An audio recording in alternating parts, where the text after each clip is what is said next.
The rancher had little more than the dust on his boots and the tired mare he rode into the valley. His land was dry, the cattle thin, and hunger had started to carve its lines deep into his face.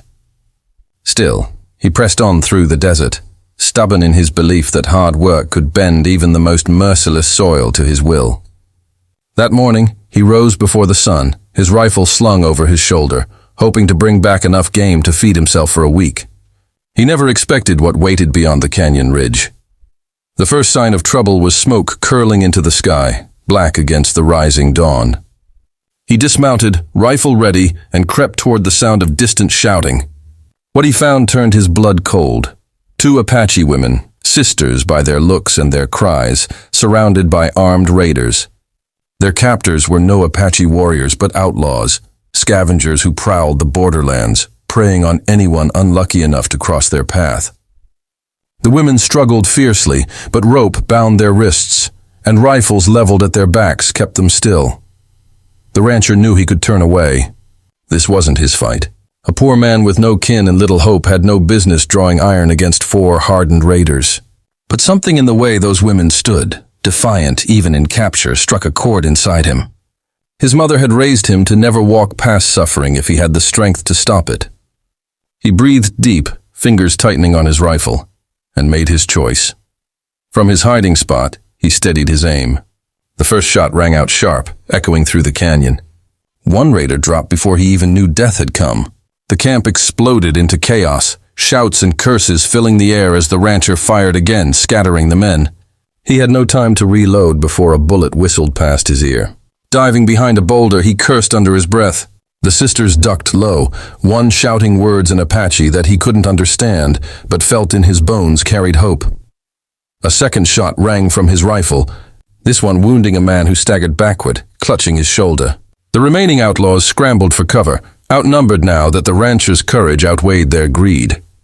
In the confusion, the women broke free of their bonds, seizing a fallen knife.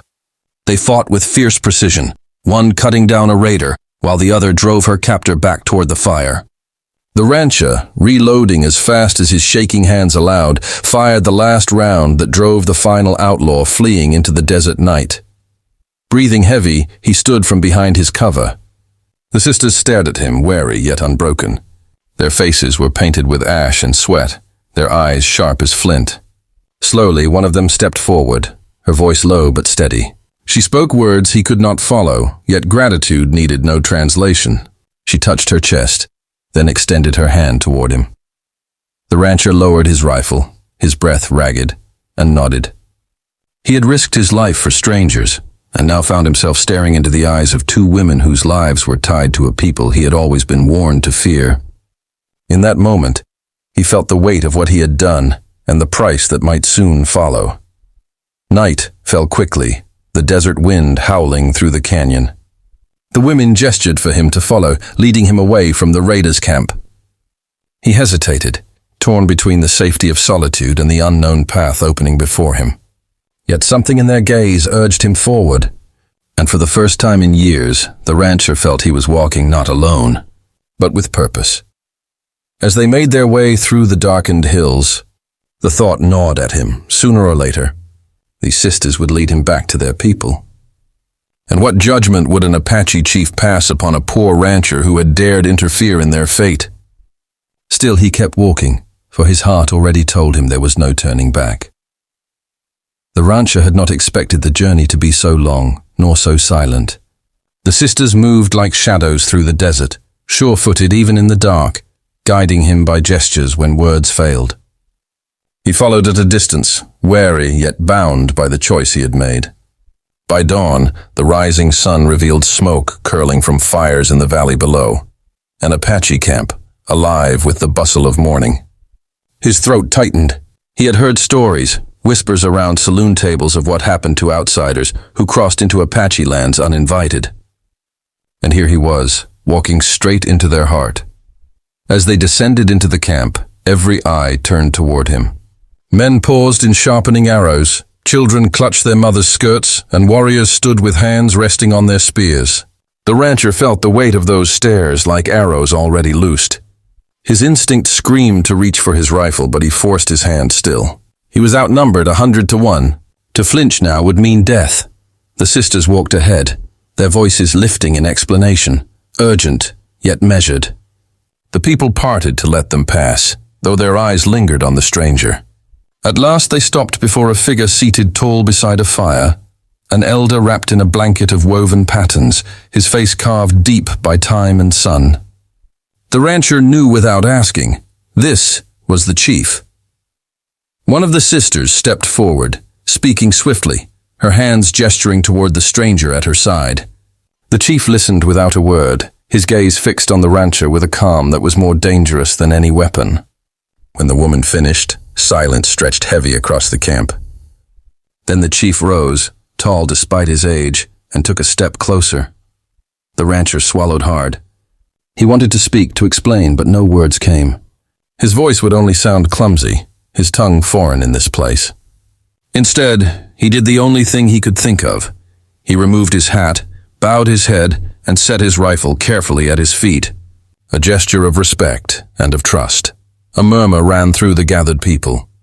The chief studied him a long moment, then raised a hand. A warrior came forward and took the rifle, examining it before setting it aside. The rancher tensed but did not resist. The chief then spoke, his voice low, measured, and commanding. Though the rancher could not understand, the tone carried judgment. The sisters answered, their words urgent, their eyes flicking between him and their leader. The elder considered them, then turned back to the rancher.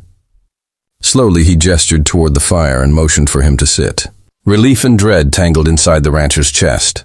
He obeyed, lowering himself onto the ground, the smell of smoke and sage thick in his nose.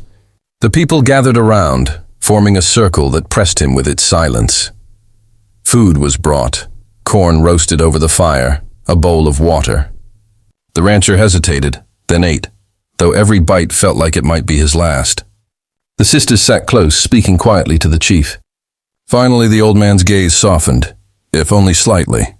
He spoke a single word that the rancher did not know, but the sisters both turned to him, with eyes that carried something almost like hope. Still, unease clawed at him. He had risked his life to save them, but that did not mean he was safe. In their world, saving an Apache woman was no small act. It was a bond, a chain of obligation and honor. And sometimes chains were heavier than shackles of iron. The fire crackled. The chief's decision had not yet fallen, but the rancher knew one thing. His fate no longer belonged to him alone. It rested in the hands of the sisters he had saved, and the chief who weighed his soul like grain on a scale.